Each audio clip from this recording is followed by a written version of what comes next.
The recollections of former pupils suggest that McChrystal administered discipline with firmness, though not with caprice. One former boarder recalled an occasion in which a boy attempted to pass a note to a day student requesting that cigarettes be purchased for him after classes. The note was intercepted by McChrystal, and the offender received a caning rather than the cigarettes he had sought. Former students consistently maintained that his punishments were measured and impartial. At school, he was strict, one former pupil recalled, and his discipline included the use of the strap. Former students maintained that it was reserved for serious offences and that his treatment of boys was fair. Criticism of McChrystal was difficult to find among those who remembered him. Nearly all descriptions of him employed the same terms: cultivated, kind, scholarly, and tolerant. Only a single former student considered his use of corporal punishment excessive. St. Bede's brother Julian, the headmaster, was remembered as a formidable classroom presence. In each class, there was usually one gifted student capable of interpreting Julian's often obscure instructions and of answering the more difficult questions that arose. Yet when that pupil was absent or failed in his task, the atmosphere could quickly become tense. Former students recalled that Julian would send a messenger to fetch a long cane kept in his office. Boys who had failed to master some detail of Latin grammar were summoned to the front of the classroom and punished before their classmates. Many returned to their desks, struggling to conceal tears, their hands stinging painfully from the blows. Students devised various means of easing the discomfort, from pressing their fingers against the cold metal fittings of their desks to hardening their hands through endless games of handball. Despite the severity of such discipline, Julian's classes were seldom regarded as dull. One former pupil remembered an extraordinary incident in which Julian became involved in a physical altercation with a student known as Gabby Gray. The confrontation moved along the classroom aisle while the boys watched in alarm and uncertainty. When the student finally withdrew, Julian declared him expelled. The boy gathered his belongings and departed, remarking that he had intended to leave the following week in any case.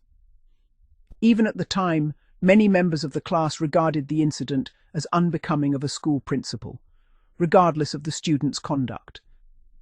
In the earliest years of St. Bede's, corporal punishment had reportedly been employed sparingly. Senior boys, taught in very small classes, were often treated as young adults, and cordial relations frequently existed between masters and pupils. George Laube, who had previously attended De La Salle Malvern in 1937, later observed that St. Bede's had initially possessed a much more relaxed atmosphere than his former school, where the strap was used frequently. During the 1940s, however, corporal punishment became markedly more common. Even brothers who were respected as capable teachers employed the strap or a ruler applied across the hand. Several reasons were offered for this development. Classes became larger and more difficult to manage. Changes in staff introduced teachers less sympathetic to the earlier spirit of familiarity, and corporal punishment was then widely regarded as an indispensable feature of boys' education. Former students reflected with particular unease upon the fact that punishment was often inflicted upon boys who struggled academically or possessed limited ability. The classroom of the wartime years was frequently described as austere and monotonous. Long hours devoted to algebra or medieval literature seemed to pass with painful slowness. In an era before ballpoint pens, boys wrote with steel nibs attached to wooden holders, which were often chewed absent-mindedly during lessons. When a nib became too worn for writing, inventive pupils might fasten it to a paper dart and attempt to lodge it in the classroom ceiling while the master's attention was elsewhere. Between classes, there were opportunities for other forms of mischief.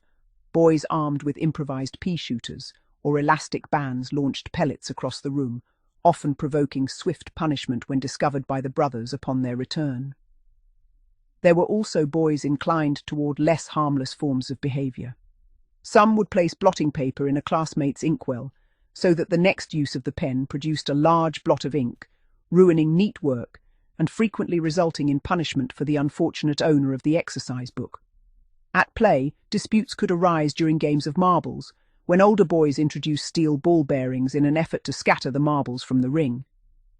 Younger boys sometimes protested under the accepted rules of the game, though complaints were seldom effective against larger and more intimidating opponents.